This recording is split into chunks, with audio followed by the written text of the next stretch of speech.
예, 이 늦은 시간까지 식사하시고 가시고 싶은 유혹이 많으셨을 텐데 가시지 그러셨어요.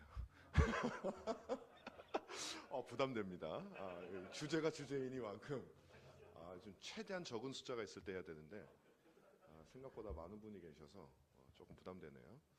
제가 이제 이그 논문을 이제 쓰게 된 계기가 있는데 저희 합동측 교단에서 이제 재작년에 총회에서 이제 그 여성 강도사 인허에 대한 안건이 이제 통과된 것처럼 됐다가 이제 번복되는 일이 있었고, 그때 저는 조금 놀랬고요. 뭐 거의 넘어왔구나 이런 생각이 들고, 작년에 이제 통과됐는데 이제 그 재작년 일이 있었을 때 뭔가 조금 미리 조금 준비를 해놓긴 해놔야겠다 이런 생각이 조금 들었어요. 뭔가 앞으로 이제 교단에서 본격적으로 어떤 논의가 있게 되면은 뭔가 조금 연구도 좀 해놓고 좀 이제 나름대로의 어떤 확실한 입장을 가지고 어떤 의견을 개진할 기회가 주어지면 의견을 개진해야 될 일이 올 수 있을 것 같아서 그렇게 연구를 했던 내용입니다. 또 요즘 사실은 시대가 시대의 일이만큼 저나 여러분이나 우리가 살아가는 시대에서 자유롭 수가 없잖아요. 그래서 시대가 시대이니만큼 이런 주제를 얘기한다는 자체가 사실은 뭐 제가 부담스럽고 이런 걸 떠나서 저뿐만 아니라 심지어 우리 합동측 교단 안에서도 많은 분들이 부담스러워하세요. 오히려 현재까지 우리 합동측에서는 여성들의 안수가 허락되지 않고 있는 게 우리의 현재 법인데도 불구하고 허락해야 된다라고 주장하는 분들이 오히려 더 목소리가 높고 그렇지 않습니다라고 얘기하는 분들이 오히려 입을 못하는 그런 좀 어색한 분위기가 형성이 되어 있고 저희 학교에서도 그렇게 다르진 않은 것 같아요. 작년에 이제 통과가 됐을 때 우리 교수님들 사이에서도 전혀 그런 얘기 자체가 이슈가 없었어요. 물론 제가 왕따여서 제가 없을 때 다 하셨는지는 잘 모르겠지만 저는 이렇게 교수님들 사이에서 이 주제로 논의하는 거를 저는 한 번도 들어보지를 못했습니다. 그래서 이게 참 민감한 주제구나 라는 생각을 많이 했고, 또 한편으로는 여기도 이제 여성들이 많이 계시고 또 우리 학교에도 우리 여전사님들 많이 계시고 점점 많아져서 올해는 재작년보다 작년에 입시할 때는 눈에 띄게 더 많아졌더라고요. 여성들이 이제 아마 통과가 된다라는 기대감을 가지고 오시는 분들이 더 많아진 것 같아요. 저도 우리 집에 이제 이남 이녀가 있는데 제 아들 둘하고 딸 둘이 있는데 그 얘기를 꼭 제가 합니다. 나도 딸이 있다. 그래서 제가 이제 이 얘기를 하는 거는 어떤 그런 편견, 아들이 3명이었으면 큰일 날 뻔했어요. 2대 2이기 때문에 그런 편견이 없습니다. 없고, 그런데 저조차도 학교에서 우리 여전도사님들한테 이런 제가 연구한 것들을 얘기하는 것도 굉장히 조심스러워요. 왜냐하면 분위기가 형성이 되어져 버렸기 때문에 요런 오늘 그래서 제 주장이 아니고 여러분 제 주장이 아닙니다. 이거는 16, 17세기 개혁파 신학자들의 주장입니다. 그러니까 제 주장이 아니니까 저는 모릅니다. 저는 모르고요. 그래서 여러분들이 오늘 한번 들어보시고 전혀 어떤 여성에 대한 존중감이 없다거나 그런 차원이 전혀 아니다. 그리고 또 제가 최근에 이제 그 윌리엄 구찌라고 하는 청교도가 쓴 도메스틱 듀티스라고 하는 그 가정에 대한 거의 청교도 작품 중에 최고의 책입니다. 그 책을 번역을 했거든요. 그 책의 내용을 보면은 제가 번역하면서도 너무 은혜 받고 좋은 내용이 있었지만 하면서 걱정되는 게 이게 출판되었을 때 어떤 오해를 받을까라고 하는 생각 때문에 걱정이 막 한편으로는 되는데, 저는 지금도 확신하는 게 그 안에 기록되어져 있는 내용을 바로 이해하고 실행을 하면 남자나 여자나 남편이나 아내나 가장 복된 가정생활을 할 수 있다고 저는 굳게 믿습니다. 왜냐하면 성경의 견해라고 저는 믿고 있거든요. 그래서 오늘도 제가 물론 제 의견은 아닙니다. 이건 진짜로 말 그대로 이제 그들의 의견을 볼 거예요. 16, 17세기, 특별히 주로 16세기에 많이 조금 집중돼 있기는 해요. 칼빈이나 뭐 루터도 있고요.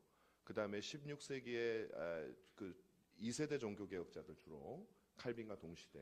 그다음에 17세기도 매튜엘리라든지 폴킨스도 뭐 1602년까지 살았으니까 17세기로 잡으면 폴킨스도 있고. 그래서 16, 17세기의 청교도들이 주석을 어떻게 했는가를 주로 봤습니다. 그러니까 지금 오늘날 현대 신학자들이 주장하고 있는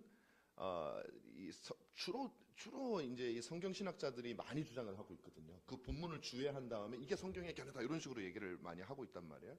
그래서 그분들을 대항하기 위해서는 제 실력으로 안 되고 우리 위대하신 하나님의 종들은 어떻게 해석을 했는가를 통해서 이제 그들에게 응답하는 방식으로 제가 이걸 좀 하려고 생각을 하고 있습니다. 그래서 오늘 이 들어가는 말씀을 이렇게 보시면 제가 이 서론에서 드리고 싶었던 말씀은 그거예요.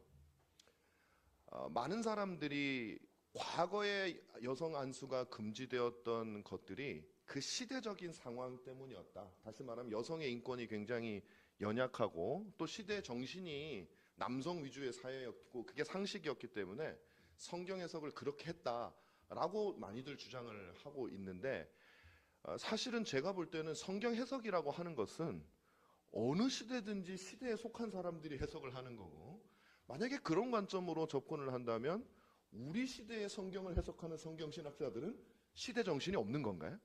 우리들은 완전히 진공 상태에서 완벽하게 성령의 감동의 사도와 거의 맞먹는 성령의 감동을 받아가지고 아무런 편견과 선입견 없이 우리 시대에 그런 거 없이 정말 나는 정말 성경을 제대로 해석했다 할 수 있는 거냐라는 것이죠.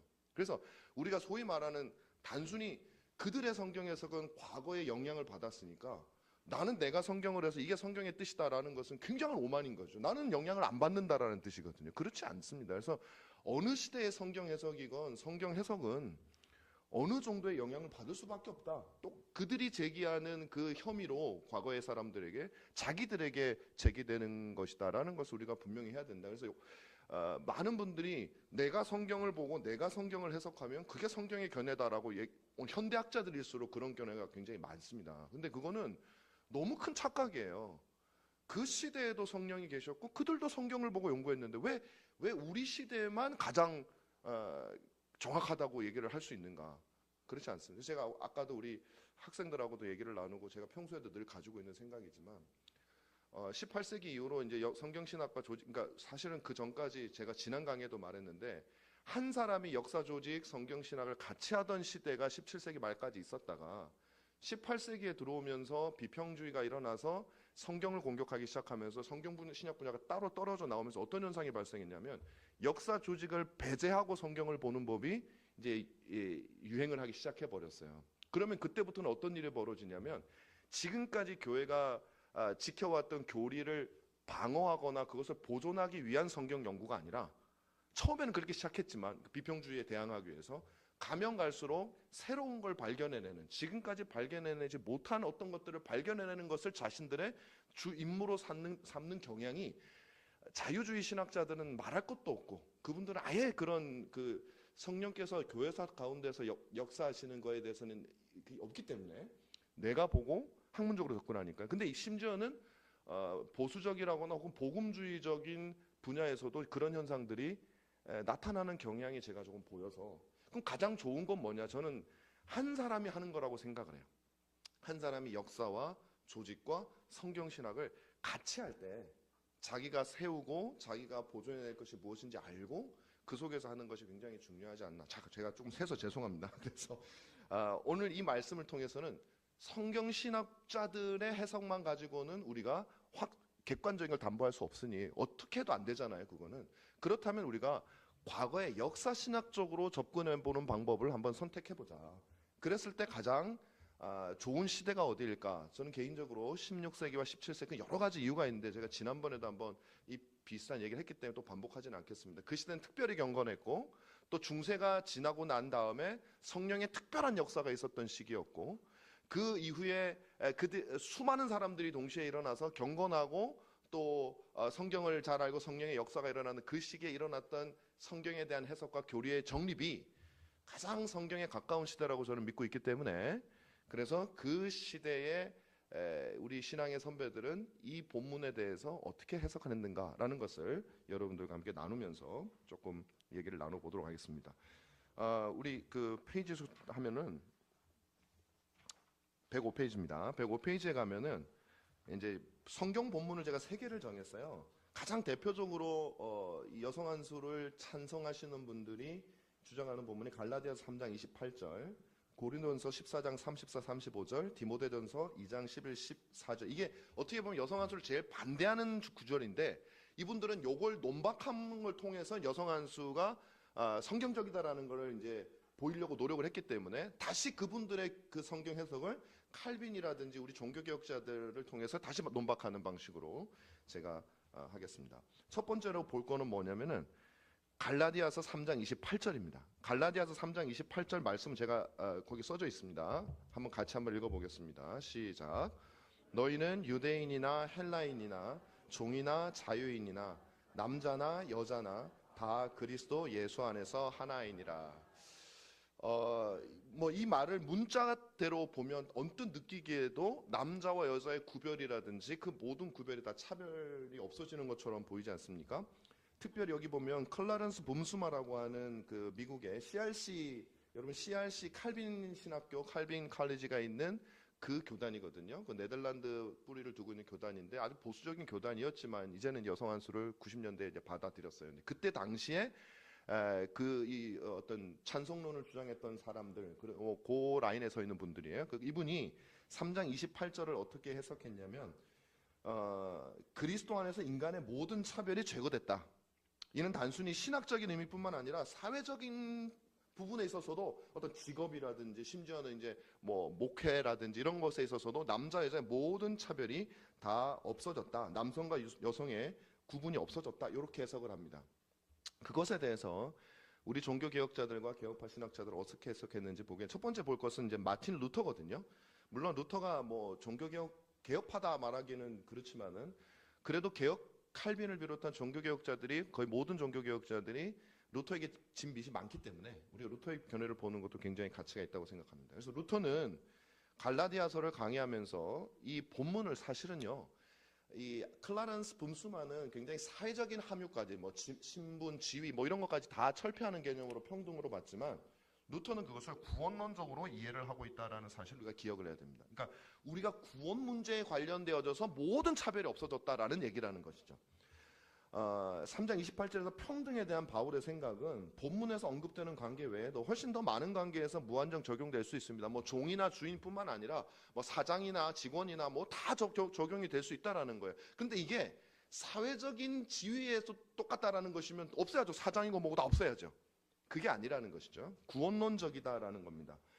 루터는 이 모든 관계에 적용되는 평등 사상이 특별히 구원의 문제와 관련하여 적용되는 것임을 분명하게 밝히고 있습니다. 조금 밑에 보면 이런 바울의 의도는 루터가 곧 이어서 구원의 문제에 있어서 지위나 학식이나 의로움이나 영향력은 아무런 의미가 없다. 루터가 직접 말하는 겁니다. 주석에서.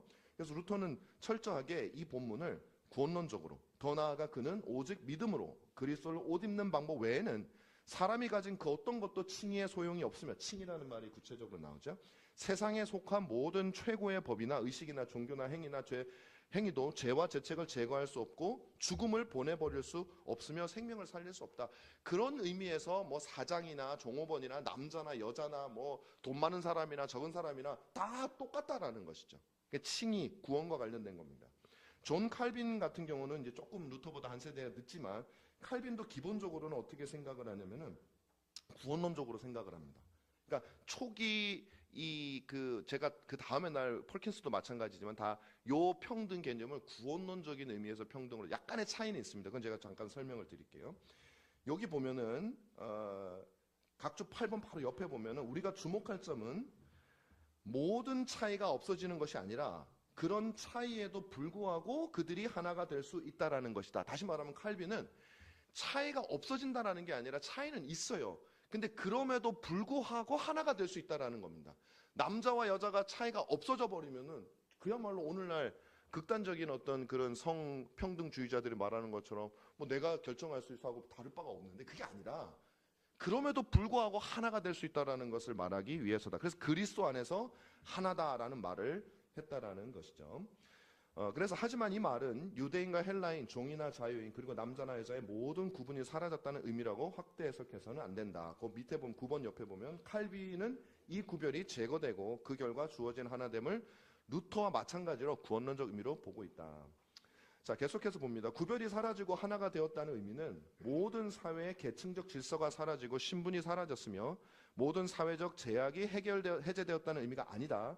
물론 그렇게 되어야 한다는 것을 말하는 것도 아니에요. 전혀 거기에는 관심이 없어요. 핵심은 하나님 앞에서 죄인이 구원을 받는 데 있어서 모든 차별이 사라졌다. 다 믿음으로 받는다. 다른 방법은 없다라는 것이죠. 제 세 번째로 가겠습니다.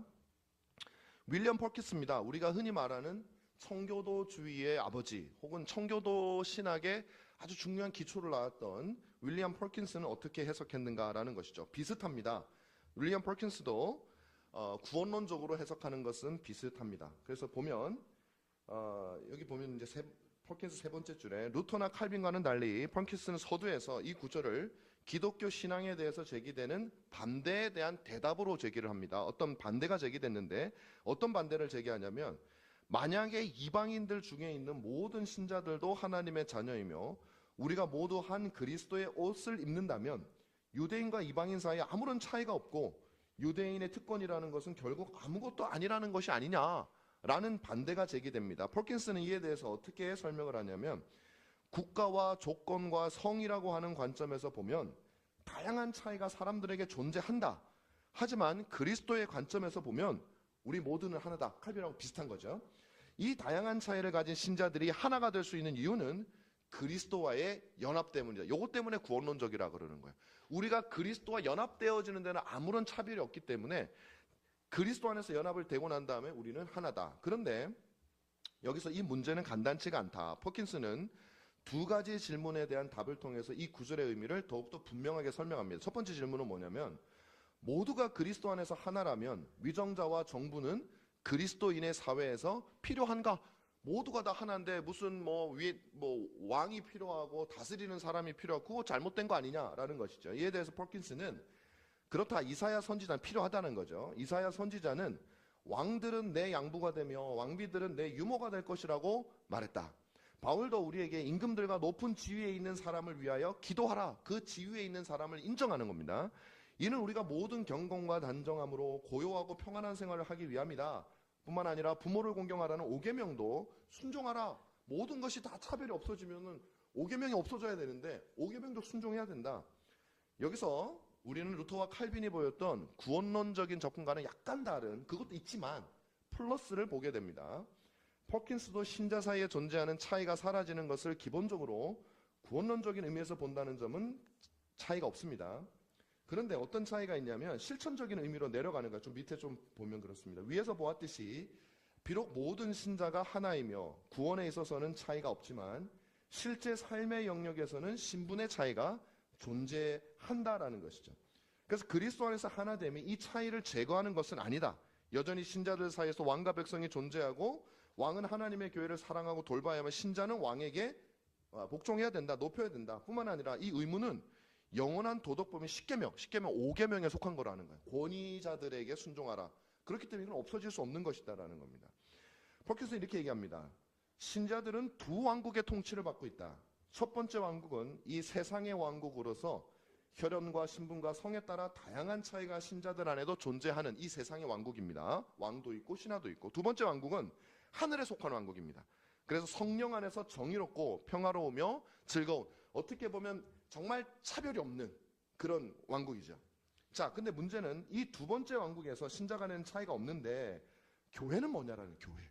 교회는 첫 번째 왕국이냐 두 번째 왕국이냐. 이게 중요하죠. 여성 한수와 관련되어서는.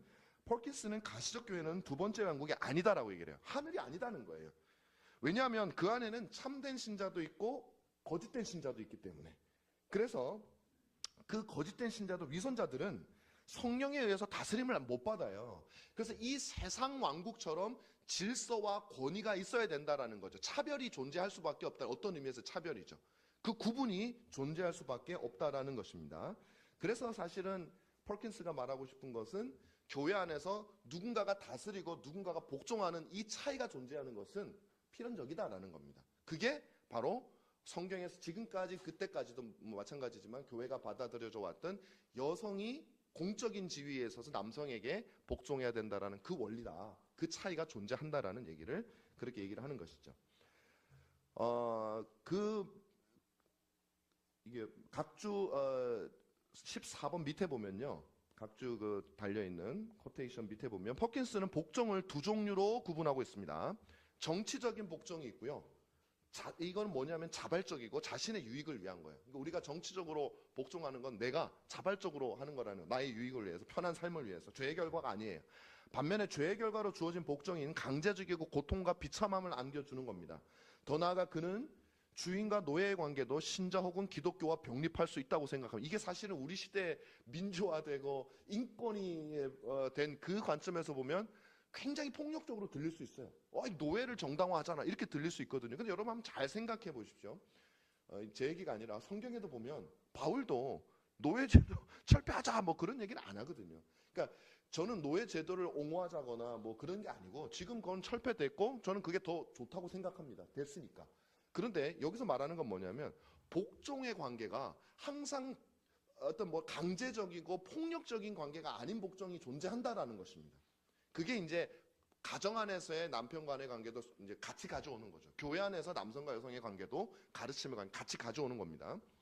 그래서 노예제도가 법적으로 정당화된 국가에서 이렇게 제안하죠. 이 제도가 자비와 온화함으로 사용된다면 가능하다라는 거예요. 자비와 온화함으로 사용된다. 그래서 퍼킨스는 신자들이 구원적인 측면에서 모든 차별이 철폐되고 그리스도 안에서 하나가 되었다 하더라도 복종 자체는 죄의 결과가 아니고 죄의 결과가 아닌 복종은 얼마든지 있을 수 있다. 그래서 이걸 여성 안수와 적용해서 살펴보면 그런 차이가 있는 것은 강제적이거나 폭력적인 그런 복종 관계가 아니다. 우리가 단어에 대한 선입관 때문에 그렇거든요. 복종하라 그러니까 이게 뭐 우리가 지금까지 어떤 노예 제도는 굉장히 폭력적이었죠 사실은. 근데 그런 이미지가 있다 보니까 성경도 그걸 명령하는 거 아니냐. 전혀 그렇지 않다라는 것이죠. 이제 그 얘기를 하고 있는 것입니다. 두 번째로 우리가 볼 것은 뭐냐. 그래서 제가 볼 때는 현대적인 그 갈라디 3장 28절 해석은 너무 단선적이에요. 그냥 남자나 여자나 하나니라 그러니까 다 없애자. 너무 단선적이고 어떻게 보면 정치적이고 사회적인 해석을 그대로 선입견을 가지고 있는 것이죠. 복종이란 단어에 대한 선입견입니다. 다음으로 우리가 볼 것은 뭐냐면은 고린도전서 14장 34, 35절에 대한 이해입니다. 우리 다 같이 한번 고린도전서 14장 34, 35절을 읽겠습니다. 시작.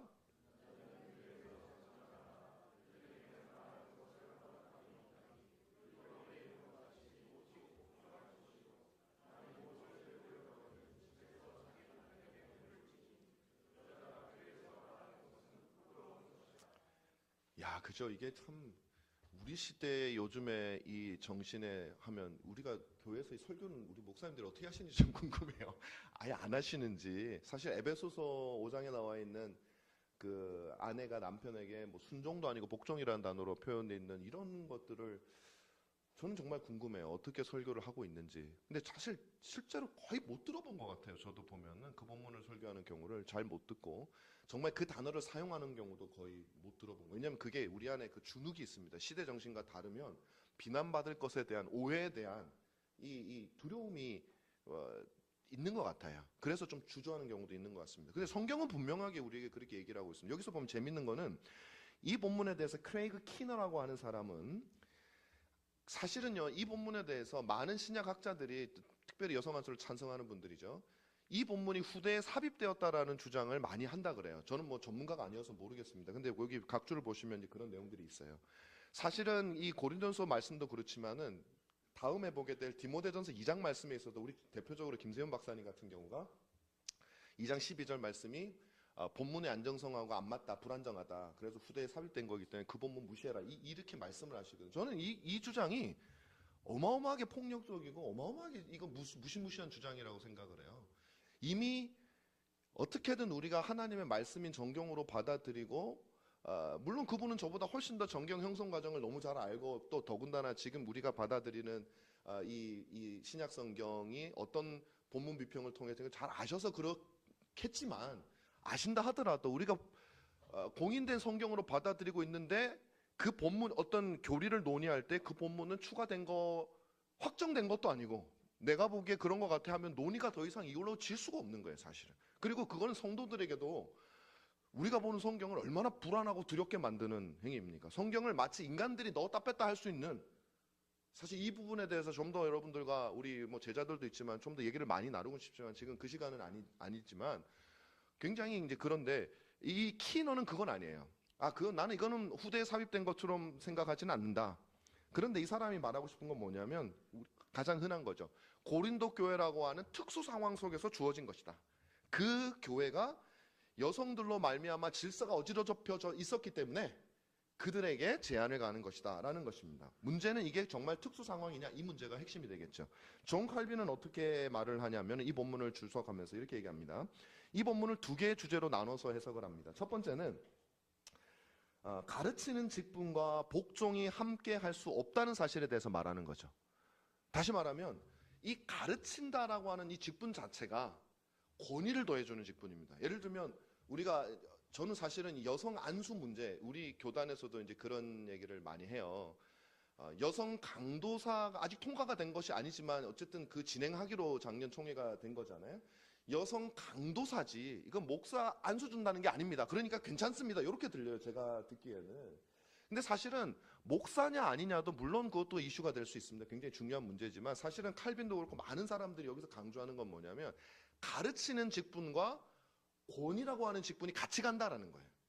권위가 있는 사람이 가르침을 받는다는 거죠. 다시 말하면 가르치는 사람이 복종한다라는 것은 적용이 안 된다라는 것입니다. 다시 말하면 예를 들면 어린 아이라든지 예를 들면 왕자라든지 그런 경우는 가르침을 받을 수 있죠. 현저하게 아직 왕이 아니고 보호 아래 있으니까. 근데 왕을 누군가가 가르친다라는 표현은 굉장히 무서운 거거든요, 그거는. 그래서 여기서 칼빈은 가르치는 직분 자체가 1차적으로 굉장히 중요한 문제가 되는 겁니다. 그래서 목사가 아니다라는 건 그 다음 문제고, 과연 여성들이 공적으로 성인들에게 성경을 가르칠 수 있는 지위에 올라갈 수 있는가? 그리고 그것이 과연 교회에 유익한가? 그리고 그것이 하나님의 뜻인가? 이 부분에 대해서 칼빈은 얘기를 하고 있는 것이죠. 첫 번째는 이제 가르치는 직분과 복종이 함께 할 수 없다라는 것이죠. 서로 대립된다. 두 번째로 칼빈이 말하고 싶은 것은, 두 번째 주제는, 그렇다면 여성이 복종적인 지위에 있느냐? 만약에 복종적인 지위에 있다면 가르칠 수 없다라는 것입니다. 그래서 이 두 가지 문제를 칼빈은 주석에서 얘기를 나누고 있습니다. 그래서 여기서 문제는 아까 말했지만 과연 특수 상황인가라는 것이죠. 이 문제에 대해서 칼빈은 직접적으로 언급하는 것 같지는 않아요. 그런데 칼빈의 생각을 엿볼 수 있는 흔적이 조금 보였습니다. 제가 볼 때는. 칼빈은 뭐라고 얘기하냐면 의심할 여지가 없이 본성적인 적절함이 유지가 되는 곳이라면 어디서나라는 건 꼭 장소만 말하는 게 아니라 시간도 초월하는 거죠. 어디서나 모든 시대에 공적 업무를 하는 일에서 여성들이 배제되어져 왔습니다 라고 주장을 해요.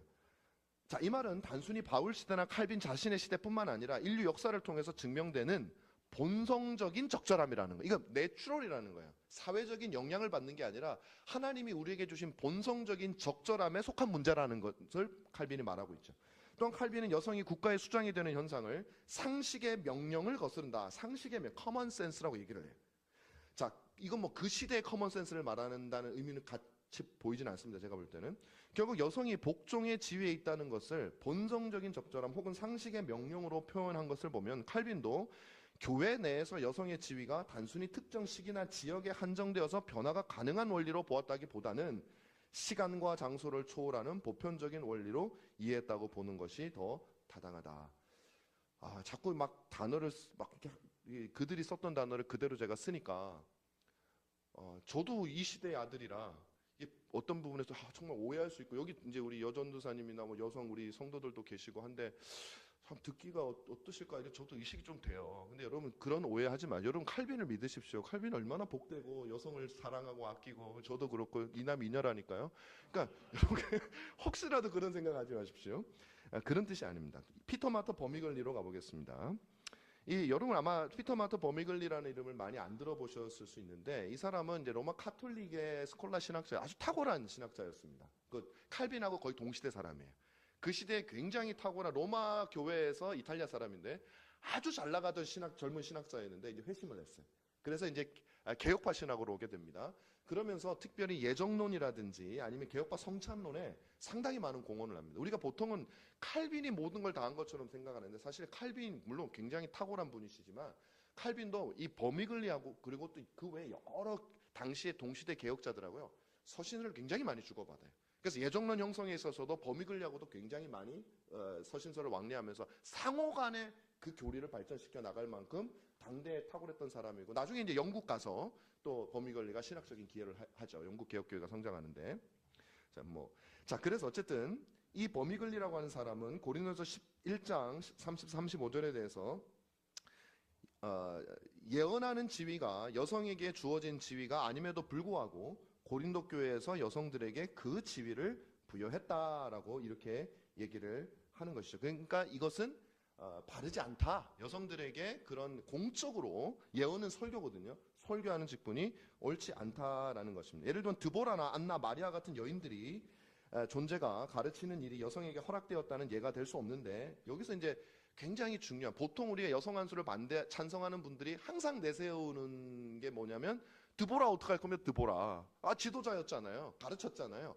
또 신약 성경에다 나오는 어떤 여성들이 가르치는 케이스, 공적으로 그거 어떻게 할 겁니까? 라고 얘기를 할 때 버미글리뿐만 아니라 칼빈도 마찬가지고 뒤에 나오는 많은 사람들이 공통적으로 하는 것은 뭐냐면 그건 특별한 사역이라는 거예요.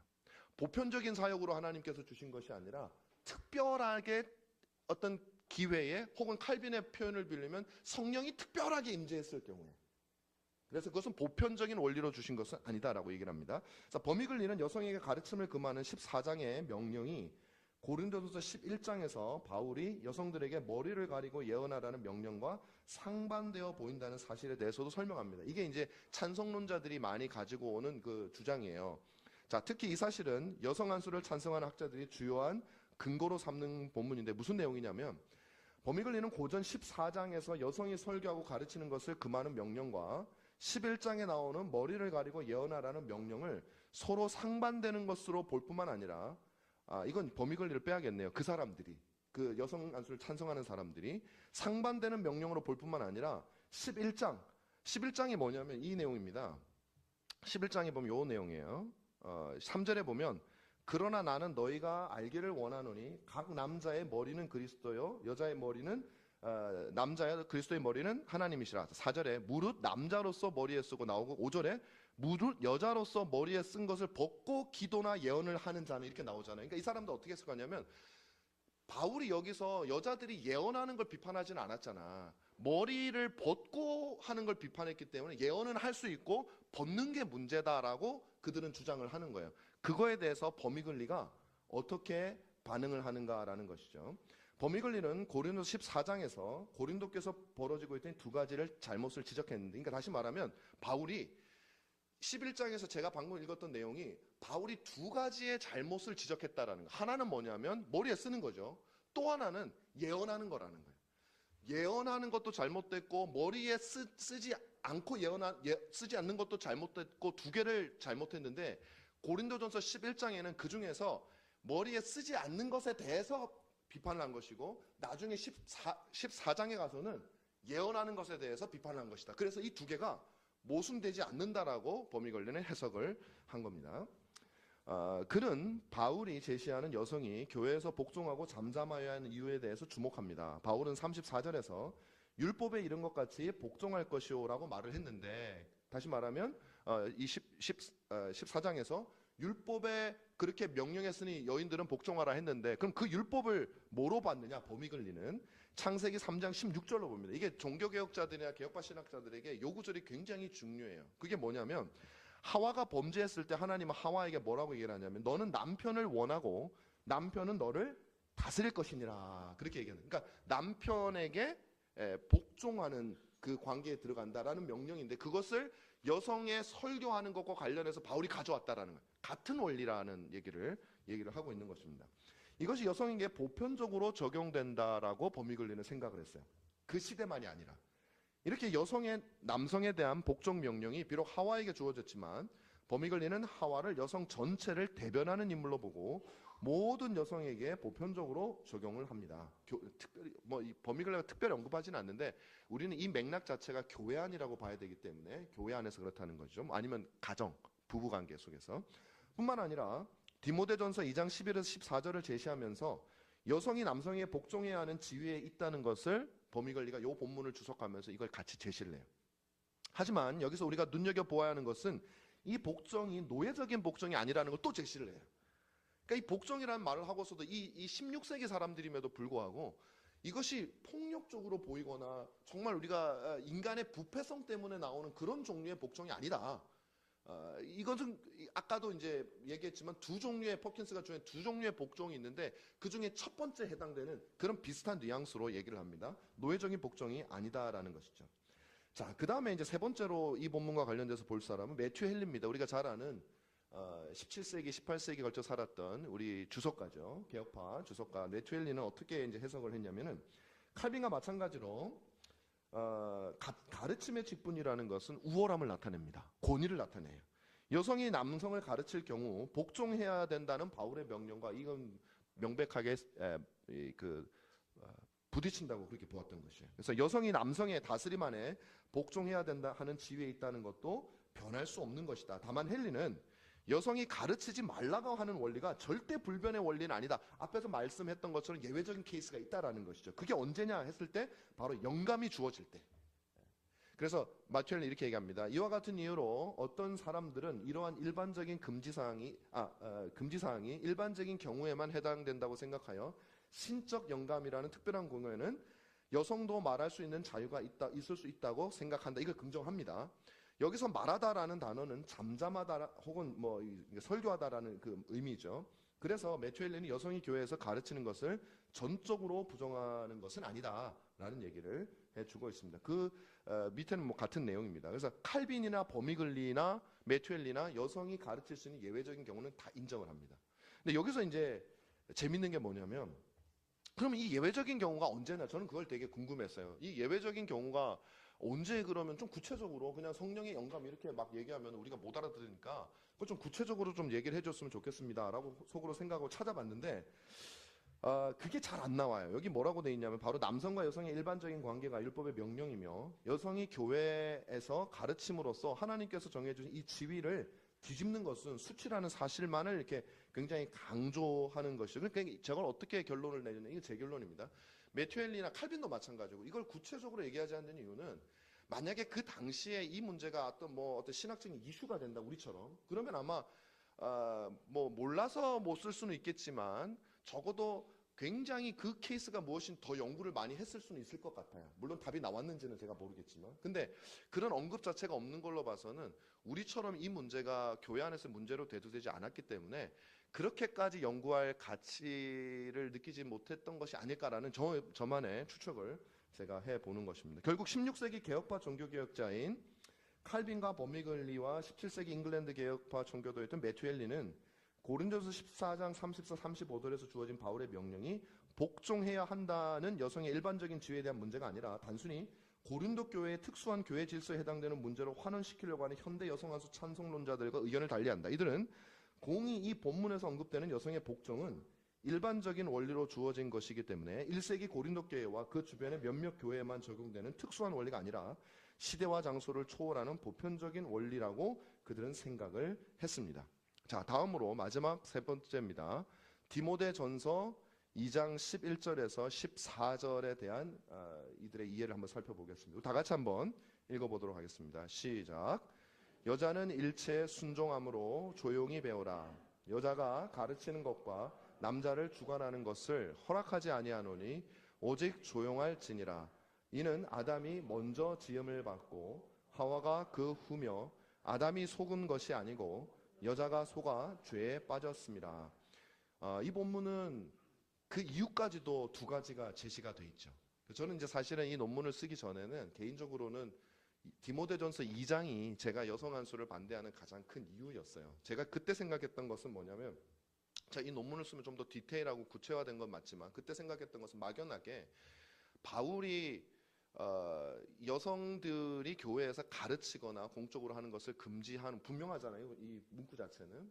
근데 그 근거를 그 시대의 상황 속에서 가져오지 않았다라는 것이었죠. 어디서 가져왔냐면 창조 원리에서 가져왔다라는 겁니다.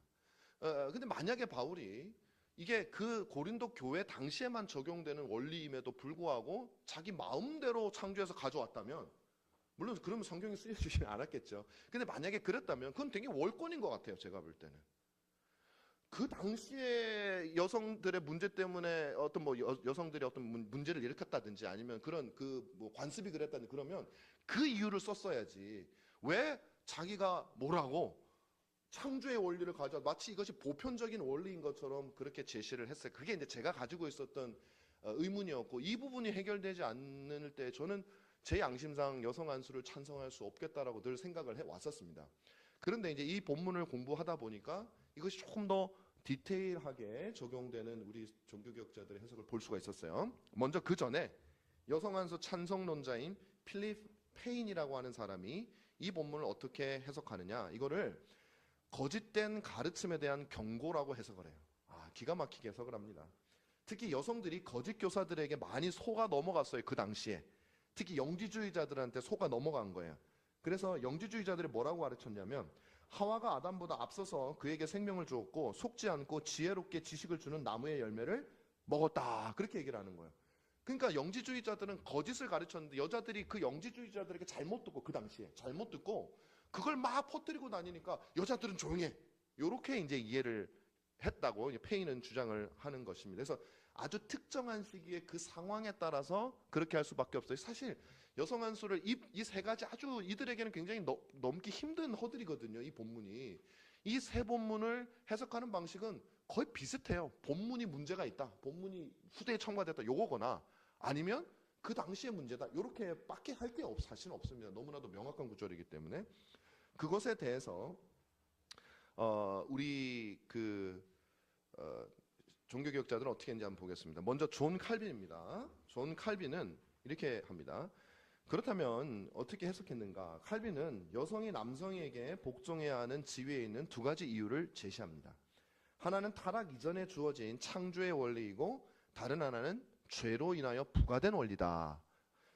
이 둘은 타락 이전이냐 이후냐로 나누어지지만 실제로 둘 다 전 인류의 역사 내내 적용되어야 된다. 타락 이전도 하나님이 주신 원칙이기 때문에 적용되는 게 마땅하고, 타락 이후는 타락한 모든 인류에게 적용되어지는 원리, 둘 다 이중적으로 적용되어져야 되는 거라는 거죠. 그래서 보편적인 것이다. 타락 이전 창조의 원리도 모든 인류에게 제가 지금 읽었고요.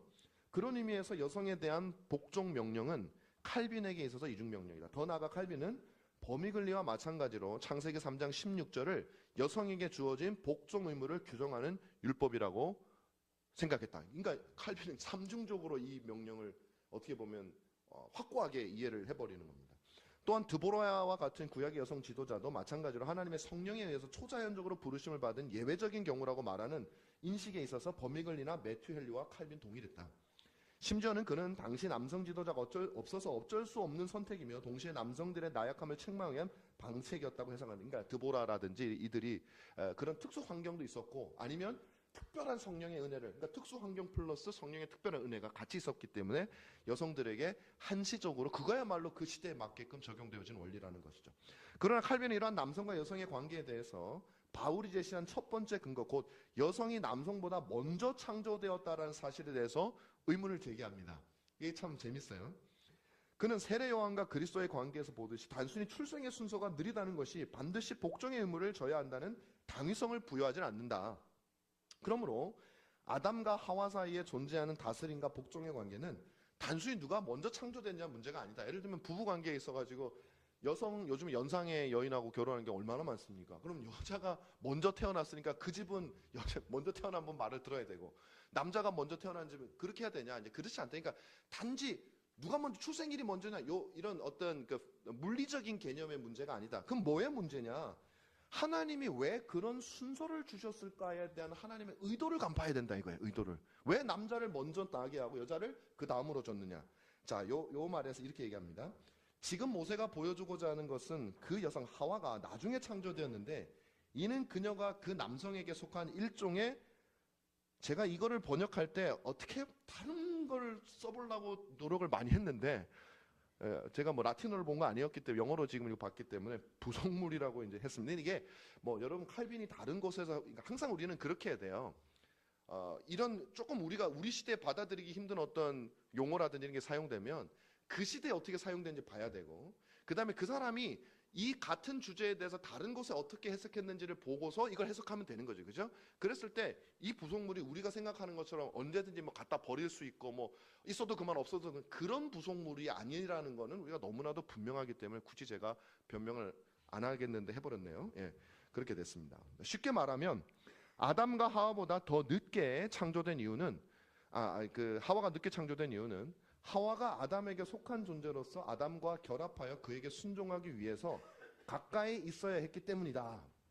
다시 말하면 칼빈은 창세기 2장 21절에서 이러한 여성의 역할을 규정하는 명시적인 조건이 주어져 있다고 생각을 한 겁니다. 칼빈은 하나님께서 여성을 남성과 동등한 또 다른 우두머리로 창조하신 것이 아니라 돕는 배필로 했다. 물론 둘이 합쳐서 온전하여지지만 돕는 배필로 그것은 뭐 열등한 뭐 이렇게 번역할 수밖에 없었는데 이게 존재론적인 열등함을 말하는 건 아닙니다. 분명히 말했을 때 하나님 앞에서 남자나 여자는 없다고 했잖아요. 그러니까 그런 차원이 아니라 창조의 질서 속에서 둘이 온전해지면 시간적인 순서로 볼 때 먼저 남자가 있고 도와주는 차원에서 그래서 온전해지는 차원에서 만들었다라는 것이죠. 이것은 범접할 수 없는 창조 질서라는 거예요. 그래서 남성이 교회에서 권위를 가지게 된다라고 칼빈은 얘기를 하고 있는 겁니다. 두 번째 이유가 더 중요해요. 바울은 하와와는 달리 아담은 뱀에게 속지 않았다라는 사실을 제시합니다. 저는 사실 이거를 몰랐어요. 저도 좀 부끄러운 얘기지만 디모데전서 2장에 보면은 하와는 뱀에게 속아서 따먹었고 아담은 속지 않았다 이렇게 되게. 저는 아담도 같이 속았는 줄 알았거든요. 그러니까 뱀이 막 너 이거 먹으면 하나님처럼 될 거야. 그러니까 아담도 그래 나도 돼야지 이렇게 이건 줄 알았는데 얼마나 성경을 안 봤으면. 근데 이 본문을 보니까 그게 아닌 거예요. 그러니까 이걸 우리 종교개혁자들은 저보다 수준이 한참 높으니까 저 같은 실수를 안 하는 거예요. 그러니까 분석을 했습니다. 어떻게 분석을 했냐면 칼빈은 바로 이와 같은 이유 때문에 하나님께서는 하와에게 남편의 권위에 순복해야 하는 형벌을 내리셨다라는 것이죠. 하와가 치명적인 조언을 남편에게 주었으므로 당연히 하와는 자신이 남편의 권세와 뜻 아래 있어야 하며 하와가 아담을 하나님에게서 멀어지게 했으니 모든 자유를 박탈하고 멍에를 매는 것이 당연하다. 먼저 범죄를 하고 남자를 범죄로 이끌었기 때문에. 그럼에도 불구하고 칼빈은 지금 바울이 디모데전서 2장 14절에서 남자와 여자의 이 같은 관계가 오로지 죄악의 원인이 여자에게 있었기 때문이라고 주장하는 것이 아니라 3장 16절에서 나타난 하와를 향한 하나님의 형벌, 뭐 비슷한 말인데 하나님이 너는 남편을 원하지만 남편이 너를 다스릴 것이다. 이건 하와에게 주어진 형벌이기 때문에 그 형벌 자체의 명령이 지금까지 이어진다라는 얘기를 하는 것이죠. 더 나아가 칼빈은 이렇게 여성에게 주어진 복종의 의무에 대해서도 구체적으로 설명합니다. 복종이라는 여성의 의무가 타락 전에 이미 주어진 것이라면, 타락 전에도 출생 순서 때문에 주어진 것이라면 이는 죄를 범하기 전에 이미 여성은 복종해야 되는 운명이었다, 종사를 해야 되는 운명이었다는 말이 된다. 칼빈은 이에 대해서 답하면서 복종을 두 종류로 구분합니다. 아까 포킨스하고 비슷해요. 타락 전과 타락 후의 복종입니다. 여기서 타락하기 전에 주어진 복종의 의무는 타락 이후에 주어진 복종의 의무와 전혀 다르죠. 첫 번째 복종의 지위는 동의하는 가운데 자발적으로 이루어지는 복종이다. 반면에 타락 이후에 형벌로 주어진 복종은 동의와 자발성이 덜한, 좀 심하게 말하면 강압적인, 그러니까 우리가 일반적으로 말하는 너가 복종해야 된다, 너가 다스린다 이런 표현을 쓸 때 생각하는 건 타락 이후에 덧붙여진 거죠. 우리가 그리스도인으로 거듭나고 나서 그 거듭난 사람들의 모임인 교회 안에서 질서로 주어졌을 때 여성들에게 남성에게 복종하라는 것은 첫 번째 거를 말하는 겁니다. 첫 번째 거를. 그 내용을 얘기를 하고 있습니다. 그리고 그래서 이제 넘어가겠습니다. 그 내용이고요. 그래서 어쨌든 그 여성들에게 복종의 의무가 주어진 것은 교회 안에서 하나님께서 주신 이중적인 질서라는 거죠. 타락 죄가 없었더라도, 유혹하는 것이 없었더라도 주어지는 직무였다라는 것이죠. 그것을 우리는 거부하고 싶다. 예를 들면 두 가지 이유가 있죠. 남자들이 에베소서 5장에서 말하는 그리스도와 같은, 물론 부부 사이의 관계지만 어쨌든 그런 선한 주인의 모습, 주인이 그 모습을, 권세자의 모습을 보여주지 못했기 때문이기도 하고, 또 복종이라는 말이 우리 시대가 가져다주는 그 폭력적인 것 때문에 대한 선입견 때문이기도 하고, 이런 것들을 굉장히 싫어하는, 우리 사실 이게 저는 굉장히 중요하다고 봐요. 왜 오늘날 이 어떤 교회 안에서의 질서 이런 얘기를 할 때 특히 이제 여성 안수와 관련했을 때 여성들을 비한다고 느낄 수밖에 없는가, 여성들이. 그게 우리 시대의 한계라는 거죠. 그런 시대에도 태어났어도 지금까지 수십 년을 살았으니 그런 이미지가 들고 그게 본능적으로 거부하게 되는 것도 무시하지 못한다고 생각을 합니다. 두 번째로 우리가 볼 사람은 누구냐면 볼프강 무스클루스라고 하는 사람입니다. 이 사람도 마찬가지입니다. 이 사람도 2세대 종교개혁자예요. 칼빈과 동시대 사람이고 우리가 잘 아는 베른에서 종교개혁을 이끌었던 사람입니다. 이 사람도 굉장히 탁월한 신학자였고 칼빈과 교류를 많이 했었습니다. 무스클루스는 교회 안에서 여성의 역할이 복종이라는 당시의 주된 이해와 맥을 같이 합니다.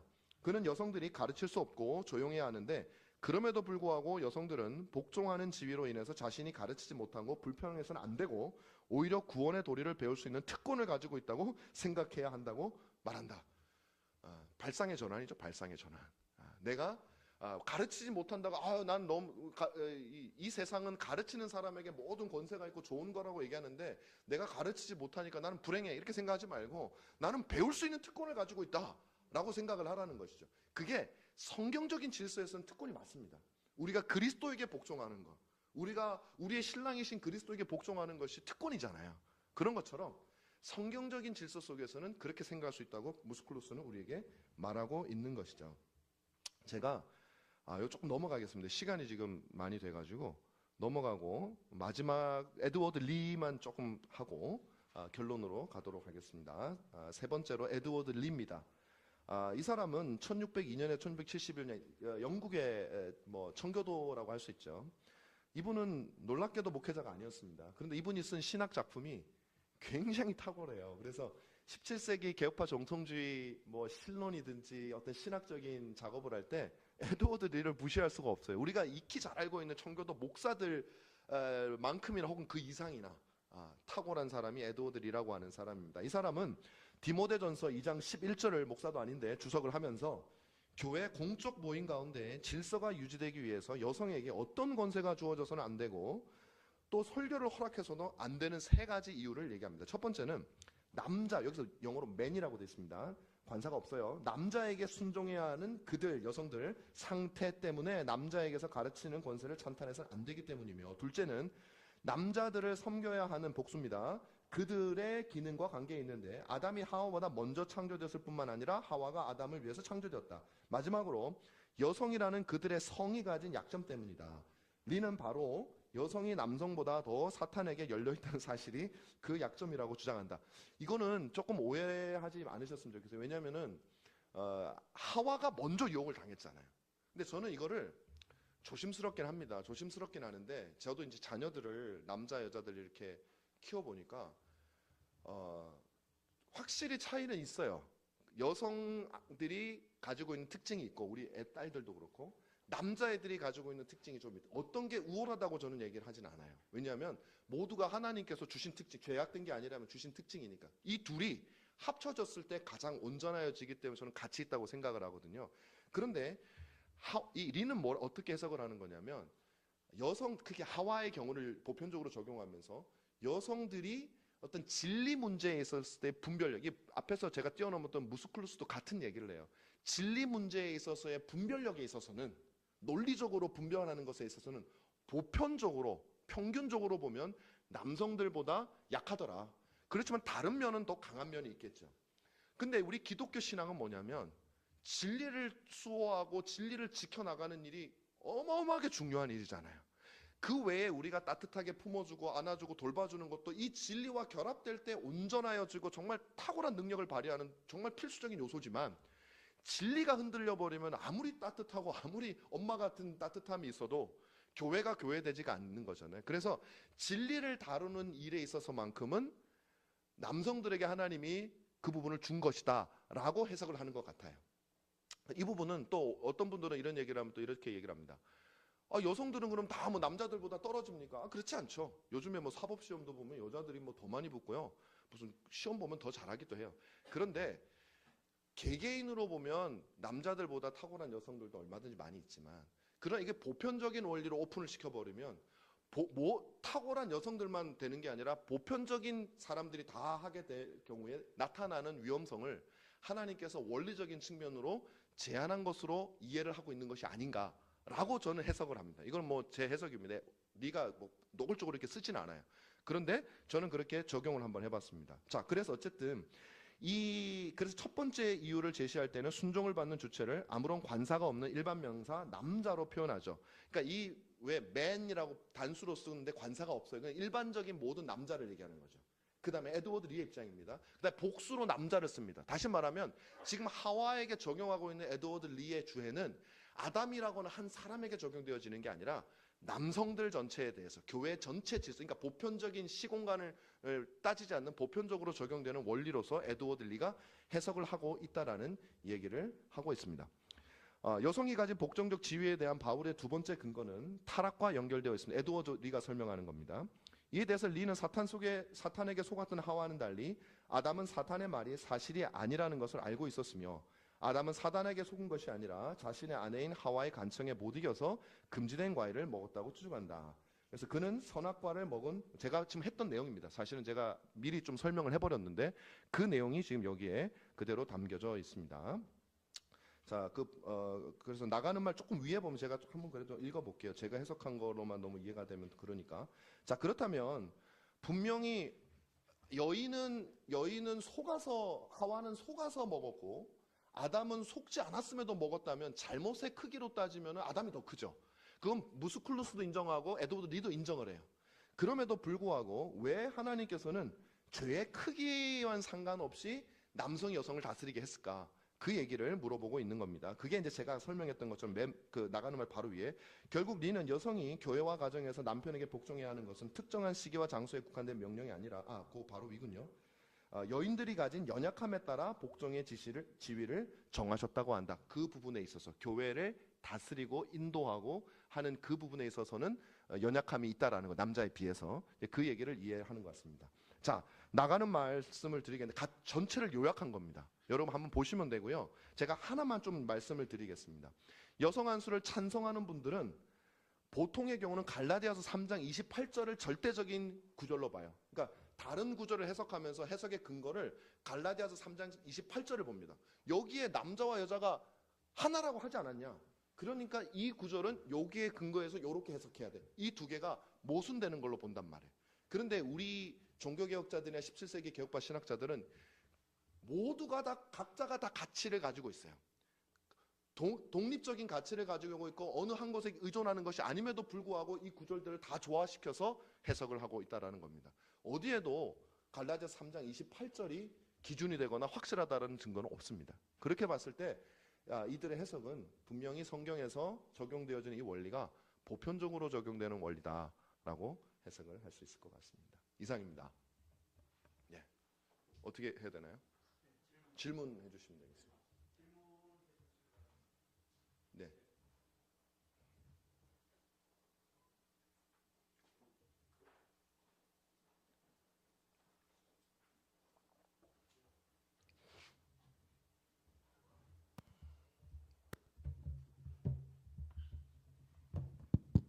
예, 됐습니다.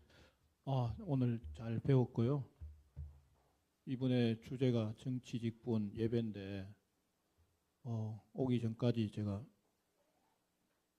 강의 내용이 뭔지는 모르고 이제 출발하면서 보니까 여성 안수가 있어서 굉장히 반가웠습니다. 예, 그래서 지금 이제 수의를 노예마다 해서 올해 올리기로 돼 있는데 가을에 한 노예들이 거의 없어요. 왜냐하면 회피하려고. 근데 봄 노예는 반드시 이걸 거쳐야 되기 때문에 주제가 반드시 나올 겁니다. 근데 이제 굉장히 심각한 것은 여성 안수가 아니다 이렇게 속인 거죠. 강도권은 결국에는 통치권, 다스림권과 결부되어 있는 거기 때문에 지금 몇 사람의 그 총회에 몇 사람이 아니죠. 세력들이 이 일을 추진하면 결국에는 강도권을 주는 걸로 가기가 지금 쉽게 되어 있는데 그렇지만은 뭐 그렇게 또 호락호락 하지는 않을 것 같고요. 제가 이제 질문하려고 하는 것은 지금 뭐 제가 다른 학교에도 교수님들도 친구가 있고 뭐 교단에 또 목사들도 있지만 이번에 강도권에 대해서 임시적으로 통과시키고 수위를 받겠다 한 것이 지금 고신이나 합신에서는 한탄을 합니다. 왜냐하면 합도 합동이 무너질 줄을 몰랐다는 거죠. 결국에는 이거는 강도사를 주고 목사 안수를 안 주는 굉장히 고문을 시키는 여성들에게 일들이 된다는 것에 대해서 그동안에 반드시 이 문제를 다루고 현실적으로 다루려면 이기보다 현실적인 문제가 없는데 사회적인 현실이 아니라 이 문제도 사회적인 현실이다 다루고 하라고 했음에도 불구하고 이 일이 일어난 이제 작금의 상태에서 저는 두 가지를 봅니다. 하나는 그렇게 하려면 강도권과 결국에는 안수권은 같이 가기 때문에 속이지 마라. 두 번째는 결국에는 이렇게 가면 우리는 성경 구절을 빼고 이 구절 오늘 세 가지 구절을 대표적으로 이야기해 주셨는데 최소한 디모데전서 본문은 정경에서 없애고 성경을 따를 거냐 이 문제가 심각하게 이제 벌어지고 우리는 계시의 종결성을 믿기 때문에 그래서 우리 교수님이 또 오늘 본문 해주신 데 대해서 너무 감사를 드리고 또 한 가지는 그동안에 교회 안에서 여성의 사역에 대해서 존중하지 못한 부분에 대해서는 굉장히 심각하게 또 생각해야 됩니다. 왜냐하면은 이제 저는 이렇게 봅니다. 강도권은 주면 안 되지만 강도적 사역권은 분명히 있다고 저는 인정합니다. 그래서 이런 구분들을 잘 해가지고 결국에는 여성 안수가 성경적이 아니라 강도적 사역권은 있으므로 이 부분은 존중하는 이런 다양한 실제적인 논의가 있으면 우리가 주일학교에 전도사님들 설교하시잖아요. 그건 공식적으로 하는 거고 교회가 인정한 거예요. 물론 근사님도 항존직 아니지만 근사님도 인정하잖아요. 그래서 결론적으로는 제가 질문 중간에 예. 질문을 좀 해주십시오. 예, 그 부분에 대해서 저는 좀 건설적으로 하고 싶어요. 여성의 사역자에 대한 보완해야 될 부분도 연구를 해 주십사 하는 의미에서 그 부분에 대한 논의는 어떻게 하면 좋을지 그게 최종 질문입니다. 감사합니다. 그 연구를 많이 해야 될 것 같습니다. 동의합니다. 네. 이건 지금 뭐 질문이 아니니까 답하기가 좀 그렇고 어쩐지 간에 듣는 분들이 다 귀담아 잘 들었을 것입니다. 네. 네.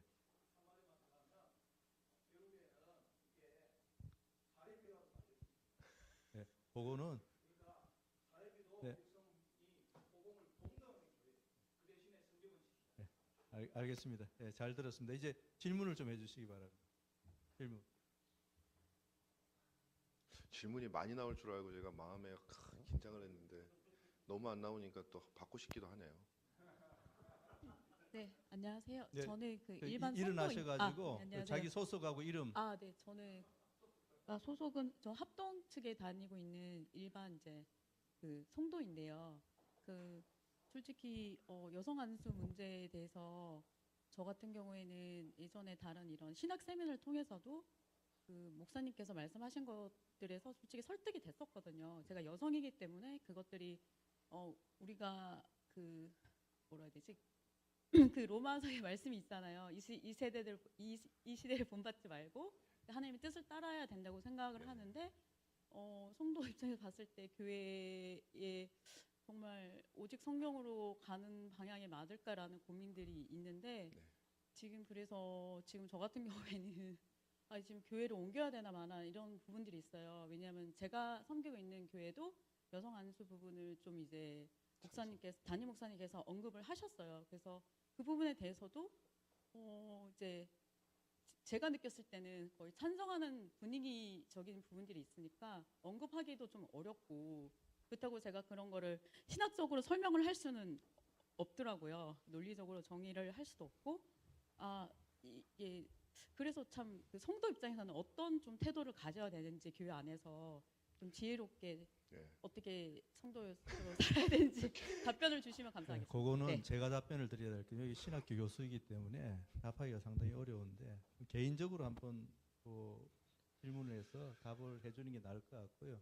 그 부분은 뭐 교회를 뭐 떠나고 뭐 하는 이런 부분은 여기서 답을 주고 뭐 하는 것이 상당히 이제 어려울 것 같아요. 그렇게 이해를 좀 해주시고요. 또 다른 질문을 받도록 하겠습니다. 네, 마지막 질문입니다. 네.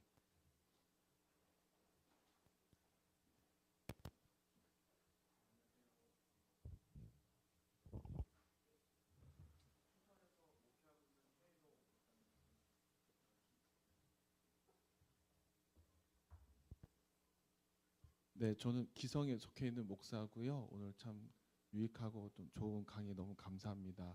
강의 들으면서 좀 개인적으로 좀 궁금했던 부분은 이제 여성 안수에 대해서 이 창조 원리로 이제 주석을 했고 또 그것에 대해서 이제 설명하신 것에 대해서 굉장히 납득이 되고 또 이해가 됩니다. 그리고 그것을 이제 또 가정 안에서도 그것을 원리로서 봤을 때 이제 남편과 아내의 관계도 우리가 성경적으로 이해할 수가 있을 것 같아요. 자, 그러면 제가 좀 궁금했던 건 뭐냐면 그러면 우리가 일반 사회에서 여성들이 또 직급이 또 올라가는 경우가 있잖아요. 아니면 뭐 대통령이 된다든가 이런 것들은 성경적으로 어떻게 봐야 되는지 궁금합니다. 근데 그거는 이제 교회 안에 어떤 신자들 안에 주어진 질서가 제 생각입니다. 이거는 질서가 아니기 때문에 우리가 뭐 그거를 그렇죠. 우리가 투표할 때는 뭐 어떻게 생각할지는 모르겠지만 이건 교회와 이 그 가정이라고 하는 원리 속에 제가 아까 읽지는 않았는데 이름은 정확하게 누군지는 기억이 안 나는데 이 그런 얘기를 쭉 한 다음에 이 배경이 고린도 교회 안에서의 배경이다라는 것을 굉장히 강조하고 성경에서도 특별히 뭐 사회적인 것에 대한 언급은 없지만은 교회와 가정에 대해서만큼 반복해서 얘기를 하고 있기 때문에 저는 뭐 이 사회에서 여성들이 높은 지위에 올라가는 그 자체를 우리가 뭐 반대해야 되고 성경적으로 그렇게까지는 저는 생각을 하지는 않습니다. 그리고 아까 이제 우리 질문하셨던 우리 여자 성도분 뭐 제가 답은 못 드립니다. 답은 못 드리는데 한 가지는 말씀을 드릴 수 있을 것 같아요. 그 교회가 목사님이 어떤 말씀을 할지 정확하게 모르시잖아요. 그러니까 느낌이 그런 거지, 그죠? 일단은 잘 기다려 보시고 또 어떤 일이 진행되는지 좀 이제 기다리고 지켜보는 일이 확실해지는 일이 일단은 우선이지 않을까. 네, 그걸 먼저 미리 진단하셔가지고 어떤 뭐 결정을 내리시거나 그렇게 하지는 필요는 없을 것 같습니다. 네, 예, 기도하고 마치겠습니다. 고마우신 아버지 하나님, 주님은 우리보다 무한히 지혜로우시고 우리보다 무한히 많이 아시고 모든 것을 아시는 하나님이십니다. 주님은 무한히 복되시고 선하시고 자비로우신 분이십니다. 그러므로 우리는 전적으로 하나님의 명령과 하나님의 뜻을 받드는 것이 우리의 일인 줄 믿습니다.